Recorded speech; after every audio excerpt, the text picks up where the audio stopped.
In this video, we're going to be showing you how to use your outdoor rock avoidance unit set to be in a wired mode. So you'll set your wire most likely to around a garden bed or protecting some furniture, things like this. So the Rock 2 itself can work in both modes, both in an unwired or wireless and wired mode.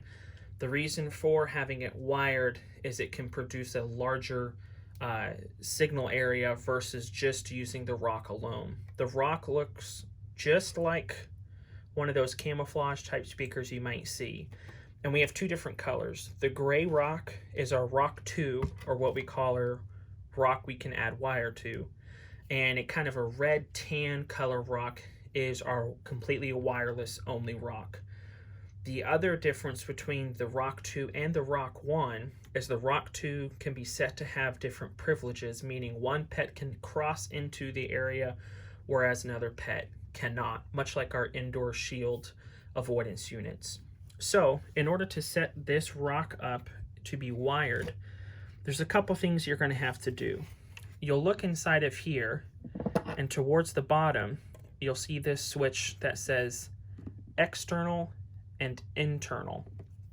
Now what's important to do is to make sure that if you're going to wire the Rock, this switch is set to external. Otherwise it won't work, and it will only work off of the shield being in the center, or the Rock.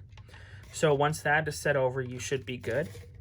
So what we can do is these two screws here are going to be our contact points for the wire that's already going to be buried around your garden bed or furniture or whatever it is you're trying to protect. But you're going to have two ends of the wire. So what you're going to do is you're going to take the ends of the wire, expose the copper. I did a little bit too much, but that's okay. So we're going to trim it down just to make sure it's a good length. That should be good there. And then what I like to do with the shields as well is I curve the copper around so it's an easier fit around the screw.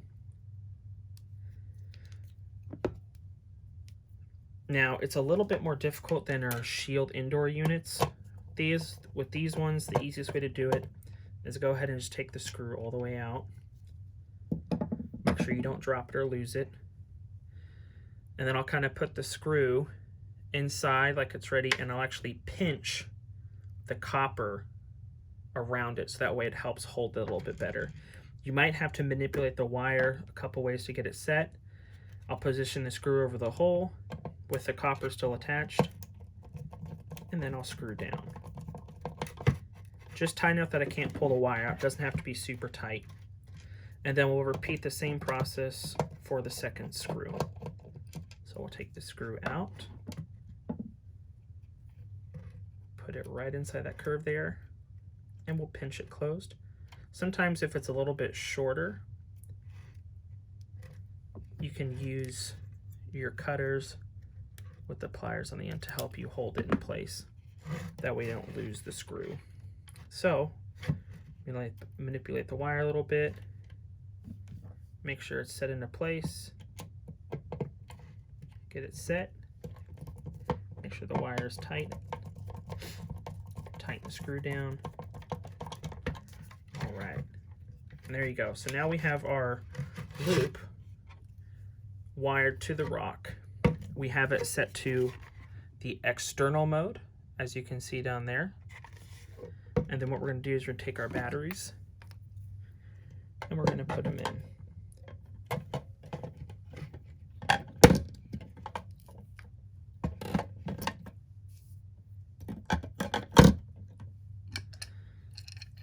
Make sure when you put the cover back on that the side with the cover for the wire is actually covering the wire.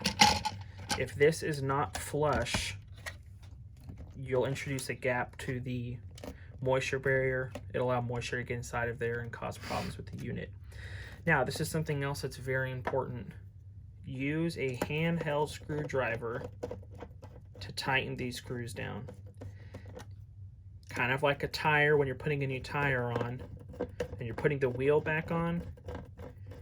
you go around rather than each side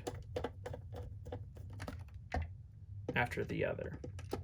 This just helps make sure that the seal around the bottom is nice and tight. So now we'll go back to our original spot and we'll tighten this down all the way. We'll go to the corner on the other side.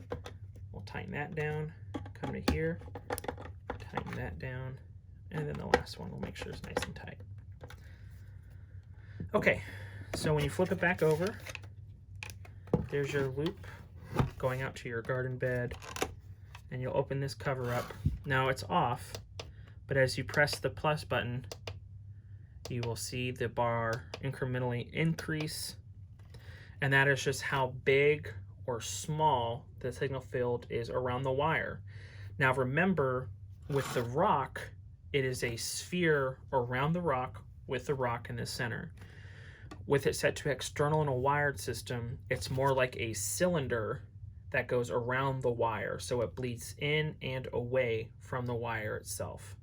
So that is how you wire your rock to a wired system.